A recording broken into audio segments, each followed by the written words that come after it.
If they can't win the election fairly, they'll cheat, lie, and steal. But are people finally catching on? Less than 30% of Americans believe today's so-called news media, and for good reason. Then, over on social media, Donald Trump is censored at a ratio of 65 to 0 compared to Joe Biden. You heard that right. We'll get to that in a minute. If this wasn't bad enough, 95% of political contributions from big tech employees and media employees go to Democrats. Surprise, surprise, right? Now, this all makes sense in light of what should have been a huge breaking news story about Hunter Biden, corruption in the family of a presidential nominee. But the Democrat media suppressed the story and big tech censored it. I'm David Fiorazo, and this is Christ and Culture.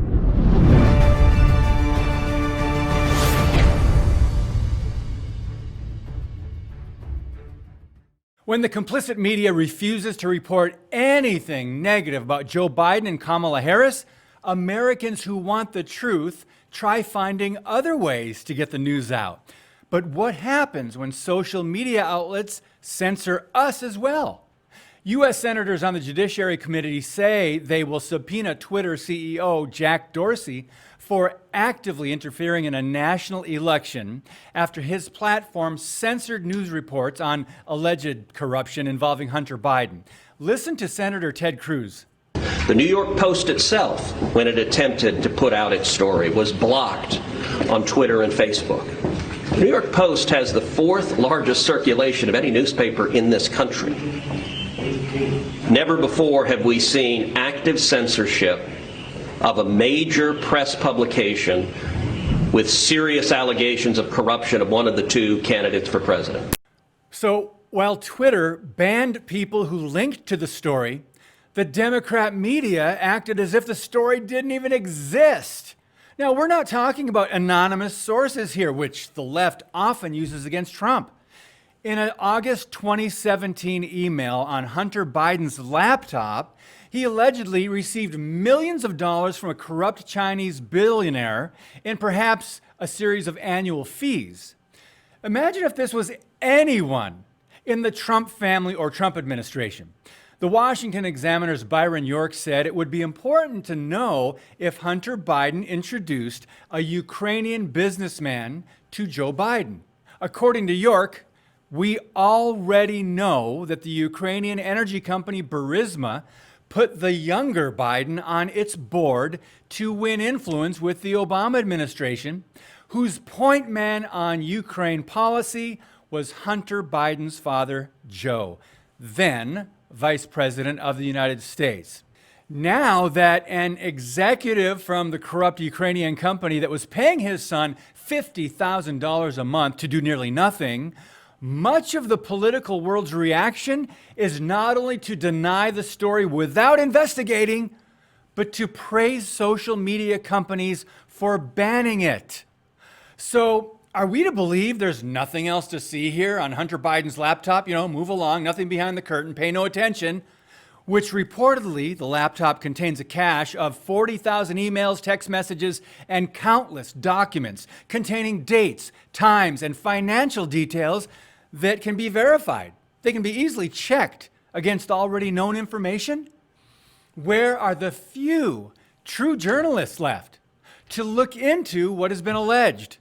These people are fake, ideological hypocrites, liars, and political hacks protecting their friends in positions of power in the Democrat Party. Now, this sounds more like North Korea or China than the Free Republic of America with free elections and a free press. The Hunter Biden MacBook points to the need for answers. If evidence of corruption does exist, it reveals a national security risk that the country should avoid. How? By not electing Biden and Harris. There's a reason they've been so evasive. Now, the few times anyone in the press disobeyed Democrat media marching orders and actually asked Joe Biden about the story, he either ignored the question, laughed out loud, or said, "I have no response. It's another smear campaign." Don't think this is a cover-up? Newsbusters exposed Twitter and Facebook, who have censored President Trump's social media accounts and the accounts belonging to his re-election campaign, ready, at least 65 times. In contrast, they have not censored Democrat nominee Joe Biden or any of his campaign accounts.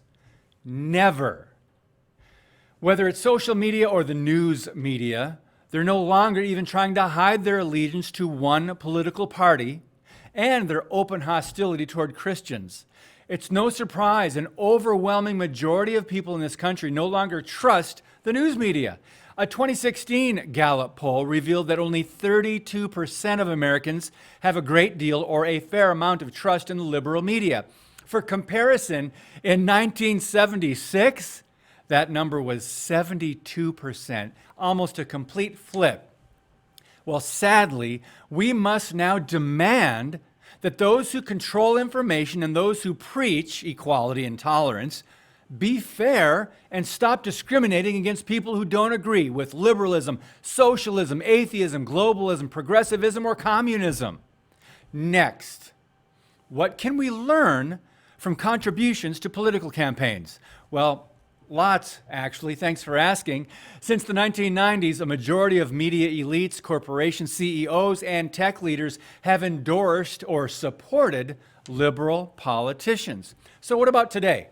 In a report just last week, employees at Alphabet, a massive Silicon Valley company founded by Google, donated nearly $1.8 million to Joe Biden's campaign, compared to just $23,000 to Donald Trump.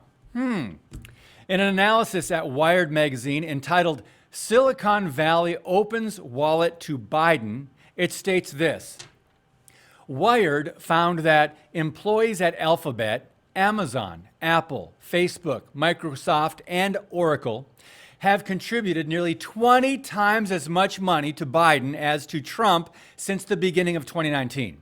According to data released by the Federal Election Commission, which requires individuals who contribute $200 or more to a presidential campaign to report their employer, employees at these 6 companies have contributed, ready, $4,787,752 to Biden.